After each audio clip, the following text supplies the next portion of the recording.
करिश्मा, रेशमा और मनीषा 3 बहनें हैं। उनका एक भाई भी है, मयंक। मयंक अपनी बहनों को बहुत प्यार करता है, लेकिन मयंक की पत्नी सविता इस मामले में मयंक से बिल्कुल ही अलग है। वो अपनी ननदों का जितना बुरा कर सकती है उतना बुरा करती ही रहती है और अपनी ननदों पर हुक्म भी चलाती है। करिश्मा, करिश्मा, तुमने अभी तक नाश्ता नहीं बनाया? तुम्हारे भैया को ऑफिस जाने में देर हो रही है। हाँ भाभी, बस अभी बनाती हूँ। करिश्मा, तुम ये ढीलापन छोड़ दो, कल को पराये घर जाना है। वहाँ अगर तुम इस तरह से काम करोगी तो लोग क्या कहेंगे कि माँ ने और भाभी ने कुछ सिखाया नहीं। और तुम्हारी दोनों बहनें कहाँ हैं? रेशमा मार्केट गई है और मनीषा सो रही है। क्या? सुबह के 8 बज रहे हैं और ये महारानी अभी भी सो रही है? ये कहते हुए सविता अपनी सास दुर्गा देवी के पास जाती है। माँ जी, देख रही हो अपनी बेटियों के तौर तरीके? क्या हुआ बहू, सुबह सुबह क्या कर दिया मेरी बेटियों ने? अरे एक तो अभी अभी उठकर किचन में गई है, दूसरी सुबह सुबह बाहर चली गई और तीसरी अभी तक सो रही है। क्या करूं मैं इन तीनों का, मैं तो परेशान हो गई हूँ। जा जाकर उठा उसे और रेशमा से मैं बात करती हूँ। सविता सीधा मनीषा के कमरे में जाती है और उससे कहती है, महारानी जल्दी उठो, सूरज सर पर आ गया है। भाभी थोड़ी देर और सोने दो ना, मैं रात को लेट सोई थी, वो क्या है ना यूनिट टेस्ट चल रहे हैं। शराफत से उठती है या नहीं, या फिर पानी की भरी बाल्टी डालूं तेरे ऊपर? नहीं नहीं भाभी, मुझे बिस्तर में नहीं आना, उठती हूँ मैं। मनीषा जल्दी से उठकर बाथरूम में चली जाती है। सभी आराम से बैठकर नाश्ता कर रहे होते कि तभी रेशमा बाजार से हाथ में सामान लिए आ जाती है। रेशमा को देखते ही सविता उस पर बरस पड़ती है। लो आ गई महारानी, ऐसा भी क्या सामान लाना था जो सुबह आंख मलते ही बाजार की तरफ रवाना हो गई?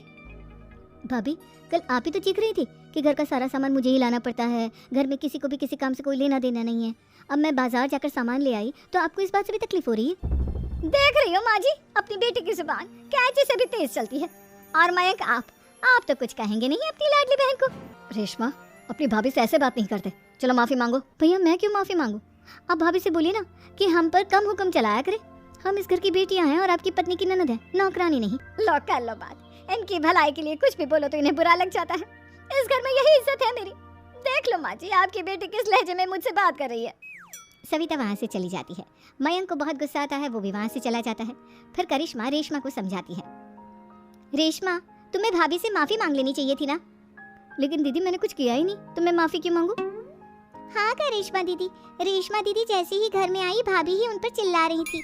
हाँ मैं मानती हूँ कि गलती भाभी की थी, मैं तो इसलिए बोल रही हूँ कि भाभी ने माँ को तो पूरी तरह अपने वश में कर लिया है, वो हमारी बात सुनती ही नहीं। मयंक भैया हमारे लिए हमेशा खड़े रहते हैं, इसलिए उनकी बात का मान तो तुम्हें रखना चाहिए था ना। कोई फायदा नहीं दीदी, कुछ दिनों की बात और है, भाभी उन्हें भी हमारे खिलाफ भड़का देंगी, फिर वो भी माँ की तरह हमारी किसी बात का विश्वास नहीं करेंगे। इसी तरह सविता अपनी तीनों ननदों को किसी न किसी बात पर परेशान करती रहती थी। एक दिन मयंक अपनी तीनों बहनों के लिए गिफ्ट लाया। क्या रेशमा, ये तुम्हारे लिए हार का सेट, रेशमा तुम्हारे लिए सुंदर सी ड्रेस, और मनीषा तुम्हें किताबें पसंद है ना, तुम्हारे लिए किताबें लाया हूँ। थैंक यू भैया, थैंक यू भैया, थैंक यू भैया। करिश्मा, तुम्हारा नेकलेस कितना सुंदर है, ये भैया कहाँ से ले आए होंगे?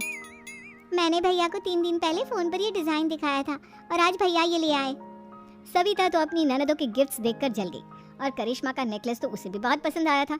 अपनी बहनों के लिए कितना अच्छा नेकलेस लेकर आए हैं, मुझे कभी कोई गिफ्ट नहीं दिया, मैं आज ही ये हार चुरा लूंगी। रात में सविता करिश्मा का हार चुरा लेती है और इसी तरह उसे अपनी ननदों की जो भी चीज़ अच्छी लगती वो उसे मांगती नहीं, बल्कि रात के अंधेरे में चुरा लेती। इसी तरह दिन बीतते गए और सविता ने मयंक के दिल में भी उसकी बहनों के लिए नफरत पैदा कर दी। एक दिन मयंक ने करिश्मा और रेशमा के लिए रिश्ता देखा और ये बात उसने घर में सबको बताई। माँ, करिश्मा और रेशमा के लिए बहुत अच्छा रिश्ता आया है, वो लोग कल इन्हें देखने आ रहे हैं, आप और सविता मिलकर सारी तैयारी कर लेना। ये सुनकर करिश्मा और रेशमा खुश हो जाती हैं, लेकिन सविता सोचती है अगर इन दोनों बहनों की शादी हो गई तो घर और बाहर का काम कौन करेगा? मनीषा तो एक नंबर की कामचोर है, उससे तो किसी बात की उम्मीद लगाना ही बेकार है, मुझे इस शादी को रोकना होगा। अगले दिन सभी लड़के वालों के स्वागत की तैयारी करने में लगे होते हैं। तभी मयंक अपनी बहनों से आकर कहता है, तैयार हो गई तुम दोनों? देखो दोनों लड़के बहुत अच्छे हैं, मैं कोई कसर नहीं छोड़ना चाहता, इसलिए तुम उनके सामने अच्छे से बिहेव करना और अपनी भाभी से लड़ने मत लग जाना। करिश्मा, तुम वो नेकलेस पहन लो ना जो मैं तुम्हारे लिए लाया था। भैया मैं बहुत देर से वो नेकलेस ढूंढ रही हूँ, लेकिन मुझे मिल ही नहीं रहा। क्या तुमने नेकलेस खो दिया? तुम्हें पता भी है वो कितना महंगा था, तुम कोई काम ढंग से नहीं कर सकती। मयंक गुस्से में वहाँ से चला जाता है। थोड़ी देर बाद लड़के वाले भी आ जाते हैं, वो दोनों बहनों को पसंद कर लेते हैं और रिश्ता पक्का हो जाता है। लेकिन सविता के दिमाग में तो कुछ और ही खिचड़ी पक रही थी। वो पंडित जी के पास करिश्मा की कुंडली लेकर जाती है। और उन्हें पैसे देकर करिश्मा की कुंडली बदलवा देती है। जब लड़के वालों के पास करिश्मा की कुंडली जाती है तो वो दुर्गा को फोन करते हैं। बहन जी, हमने करिश्मा की कुंडली अपने पंडित जी को दिखाई थी। आपकी बेटी की कुंडली नहीं बल्कि दोषों का पिटारा है। देखिए, मैं और मेरे पति इन सब बातों में बहुत विश्वास करते हैं, इसलिए हम आपकी बेटी से अपने बेटे की शादी नहीं करा सकते। इस तरह करिश्मा का रिश्ता टूट जाता है और सभी घर वालों को बहुत दुख होता है। अब कविता सोचती है, चलो करिश्मा का तो रिश्ता टूट गया, अब रेशमा का भी रिश्ता तोड़ना है। क्या करूं क्या करूं? अब सविता आवाज बदलकर किसी अननोन नंबर से रेशमा के होने वाले ससुराल में फोन करती है। हेलो, मैं कौन हूँ कौन नहीं ये आपके लिए जानना जरूरी नहीं, बस इतना सुन लो कि रेशमा का 2 साल से किसी के साथ अफेयर चल रहा है। बस रेशमा का रिश्ता तोड़वाने के लिए सविता का इतना कहना काफी था। अब रेशमा का भी रिश्ता टूट गया। मयंक और दुर्गा देवी ने रेशमा को खूब खरी खोटी सुनाई और उससे बार बार उस लड़के के बारे में पूछने लगे। आप दोनों मुझे क्यों परेशान कर रहे हो? अरे कोई लड़का होगा मेरी लाइफ में तो मैं बताऊंगी ना, जब कोई है ही नहीं तो कहाँ से लाऊं मैं कोई लड़का?